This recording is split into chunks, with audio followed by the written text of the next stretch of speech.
I went this morning to see A Dog's Journey, which is a sequel to A Dog's Purpose, which was, remember I reviewed this when it came out, which was the 2017 film directed by Lasse Hallström, based on the book by W. Bruce Cameron. And it was kind of this really strange thing about a dog being constantly reincarnated. So it's sort of narrated from the point of view of a single dog's soul, which is constantly reincarnated in a number of different dogs.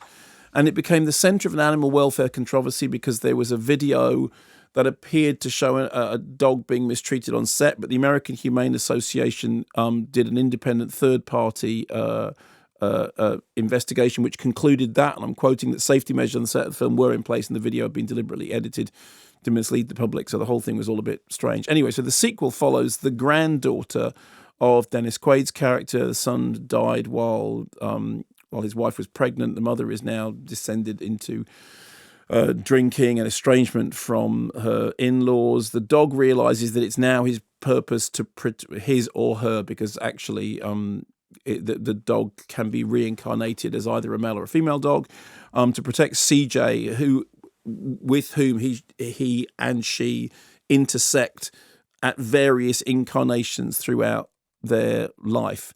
And do you want to hear a clip?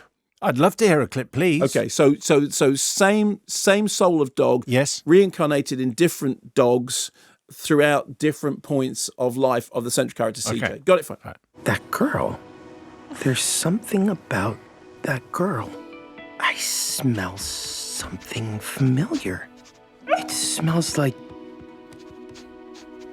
CJ. I remember my purpose. CJ is my purpose. I can't let her get away. I'm coming, CJ. Uh-oh. I can't let Ethan down. Got to get to CJ. I got this. I got this. I got this. I got this. Oh, I don't got this. CJ, it's me. I'm here to protect you. Oh, psycho puppy! CJ was a gigantic baby now.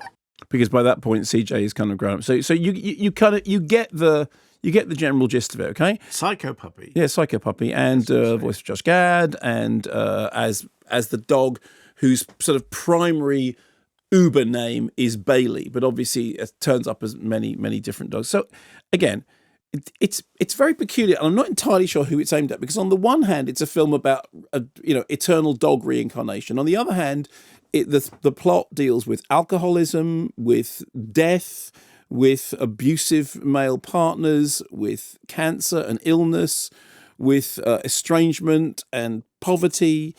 And all the way through that, we have this kind of the voice of the dog offering a kind of canine commentary on the human world, not understanding what's going on in the human world other than at a dog level.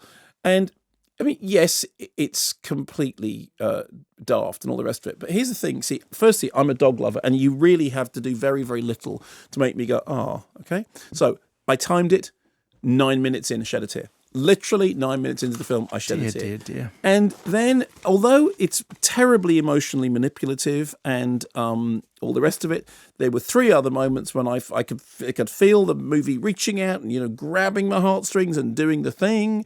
And I've always had a soft spot for Dennis Quaid anyway, because he reminds me of my brother, who I love very much.